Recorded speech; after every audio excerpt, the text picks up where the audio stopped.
الحمدللہ رب العالمین والصلاة والسلام علی اشرف الانبیاء والمرسلین نبینا محمد وعلی آلہ وصحبہ اجمعین، اما بعد۔ ناظرین اکرام، کتنی بار دل میں یہ آرزوئے امنگ اٹھتی ہے کہ کاش ہمیں کوئی ایسا وظیفہ مل جائے جس کو کرنے سے پریشانیوں اور مصیبتوں سے نجات حاصل ہو جائے۔ حضور اکرم صلی اللہ علیہ وسلم کے الفاظ مبارکہ میں ایک دعا چن کر لایا ہوں۔ ویسے تو نبی اکرم صلی اللہ علیہ وسلم کی ساری دعائیں بڑی پیاری ہیں اور بڑی مؤثر ہیں، لیکن یہ وہ دعا ہے جو آپ صلی اللہ علیہ وسلم بہت زیادہ اپنے رب سے مانگا کرتے تھے۔ بخاری شریف میں اس دعا کو نقل کیا گیا ہے،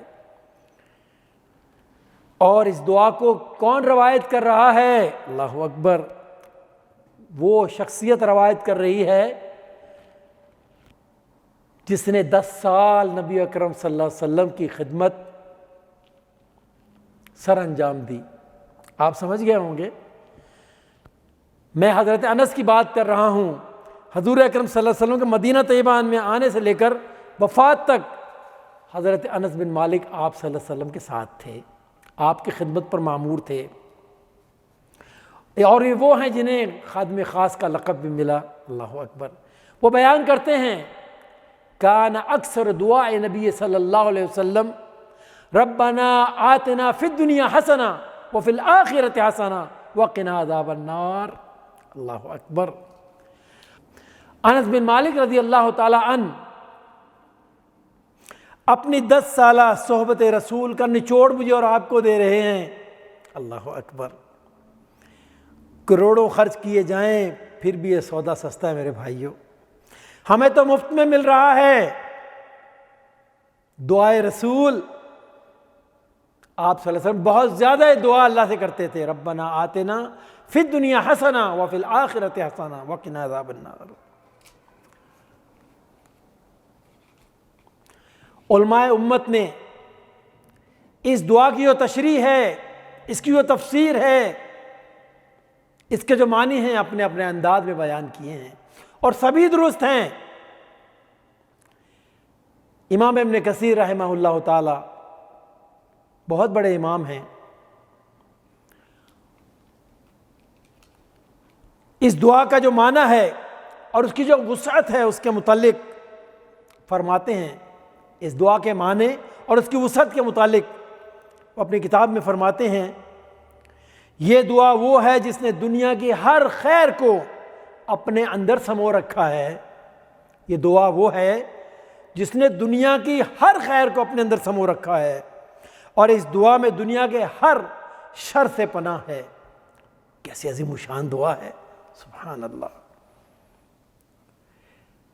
کچھ باتیں انہوں نے اس میں بیان کی ہیں اس بارے میں۔ پہلی بات وہ بیان کرتے کہ اس دعا میں عافیت ہے، یہ عافیت کی دعا ہے۔ غور فرمائیں، عافیت کتنی بڑی نعمت اللہ کی طرف سے، جسے عافیت مل جائے اسے اور کیا چاہیے۔ اللہ اکبر! اور اسی طرح ایک دوسرا اس دعا کا جو دوسرا معنی ہے، دعا کی جو دوسری خیر ہے، وہ بیان کرتے ہیں کشادہ گھر۔ اللہ اکبر! امام ابن کثیر ان کے الفاظ بیان کر رہا ہوں، اور آج ان سے پوچھئے جنہیں گھر میسر نہیں، کرائے کے گھروں میں رہتے ہیں اور پریشان ہیں، اللہ جسے کشادہ گھر عطا فرما دے، کتنی بڑی نعمت مل گئی۔ اور تیسری چیز فرمائی اچھی بیوی، نیک فرما بردار صالح بیوی، اور بیوی کے لیے نیک شوہر۔ اللہ اکبر! جن کے درمیان مسائل ہیں بیوی میاں کے، ذرا ان کا حال تو پوچھیں، منہ چھپا چھپا کے روتے ہیں اور رونے کو جگہ نہیں ملتی، کتنی پریشانیاں چل رہی ہیں۔ کبھی کبھی کہتے ہیں دل کرتا ہے خودکشی کر لوں، اتنا پریشان ہوں۔ اللہ تعالیٰ نے جسے نیک اور صالح بیوی عطا فرمائی، کتنی بڑی نعمت عطا فرما دی، اور اس دعا میں وہ شامل ہے۔ اور چوتھی بات کشادہ رزق، کشادہ رزق، سبحان اللہ! رزق بھی مانگا جا رہا ہے اور کشادگی کے ساتھ۔ اللہ اکبر! اور پانچویں بات وہ بیان کرتے ہیں نفع دینے والا علم۔ آج کے زمانے میں علم بہت لوگوں کے پاس ہے، سارے مفتی بنے ہوئے ہیں، لیکن وہ کتنا انہیں نفع دے رہا ہے، ہر شخص اپنا محاسبہ خود کر سکتا ہے۔ اور اس کے بعد چھٹی بات بتائی، ایسا عمل جو صالح ہو، ایسا عمل جو صالح ہو، کیا مطلب؟ وہ عمل جو اللہ کی رضا کا سبب بن جائے، جس سے میرا رب راضی ہو جائے، وہ عمل کروں جو نبی اکرم صلی اللہ علیہ وسلم کے طریقہ کے عین مطابق ہو۔ قبول تو وہی ہوگا نا۔ اور ساتویں بات آرام دہ سواری، اللہ اکبر، بہت بڑی نعمت ہے۔ اور آٹھویں بات لوگوں میں اچھی شہرت رکھنا۔ اس بات کو معمولی نہ سمجھے بھائیوں، بعض دفعہ ہم سمجھتے ہیں ہماری شہرت اچھی ہے لوگوں کے، لیکن ایسی بات نہیں۔ ہمارے سامنے کچھ بات کرتے ہیں اور پیچھے سے کچھ بات کرتے ہیں۔ اس دعا میں اس چیز کو شامل کیا گیا کہ اس دعا کی وجہ سے اللہ تعالیٰ لوگوں میں میری اچھی شہرت رکھ دے۔ اور اسی طرح نویں بات صالح اور نیک اولاد، اللہ اکبر، کتنی بڑی نعمت ہے یہ ان سے پوچھیں جن کی اولادیں ان کے لیے وبال جان بنی ہوئی ہیں، سر درد بنی ہوئی ہیں، ان کی عزتیں نیلام ہو رہی ہیں۔ کس کی وجہ سے؟ اولاد کی وجہ سے، نہ نگل سکتے نہ اگل سکتے، کیا کرے بندہ؟ اس دعا میں صالح اولاد کو بھی مانگا جا رہا ہے۔ جب ہم دعا کرتے ہیں تو اس میں نیک اور صالح اولاد شامل ہے۔ اور فرمایا بس یہی نہیں، الی غیر ذالک، یہ تو 9 باتیں انہوں نے مختصراً بتا دیں، اس کے علاوہ اور بھی بہت کچھ، اللہ اکبر، جیسے انہوں نے شروع میں بتلایا، اس دعا نے اس دنیا کی ساری خیر کو اپنے اندر سمو رکھا ہے۔ اور آخرت میں اس سے کیا مراد ہے؟ اللہ اکبر، ایک آدمی کی جب آنکھ بند ہوتی ہے، جب وہ مرتا ہے، آپ کو پتہ ہے اس کی قیامت بپا ہو جاتی ہے، اس کی قیامت بپا ہو جاتی ہے۔ وہ آخرت کی وادی میں اپنا قدم رکھ دیتا ہے، آخرت کے مراحل شروع ہو جاتے ہیں، قبر کے معاملات ہیں۔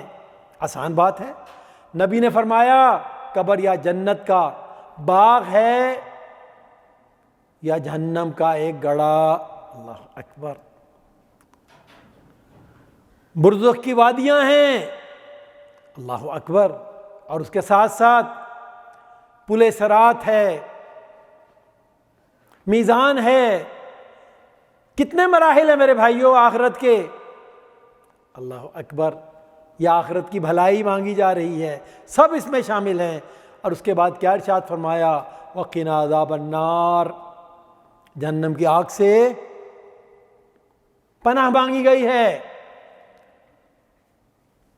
جہنم کی آگ معمولی بات ہے، اللہ اکبر۔ اس دعا میں، اور یاد رکھیے امام ابن کثیر وہ بیان کرتے ہیں کہ جہنم کی آگ، یہ جو ہم گناہ یہاں کرتے ہیں، ان سب کی شاخیں جہنم کی آگ سے مل رہی ہیں۔ اللہ تعالیٰ ہمیں اس سے بھی بچائے۔ اور بھی بہت سی چیزیں۔ ایک آخری بات یہ ہے کہ اس دعا کو کب مانگا جائے؟ علماء امت فرماتے اس دعا کا بہترین مانگنے کا انداز جو ہے نماز میں تشہد میں اس کو مانگا جائے، اور اس کے علاوہ چلتے پھرتے، گاڑی چلاتے ہوئے، اٹھتے بیٹھتے۔ ہاں یہ خیال رہے کہ سجدے میں اس دعا کو نہیں مانگنا۔ قرآن کی جو آیات ہیں، قرآن کی جو دعائیں ہیں، علماء فرماتے ہیں اس کو سجدے میں نہیں مانگنا چاہیے۔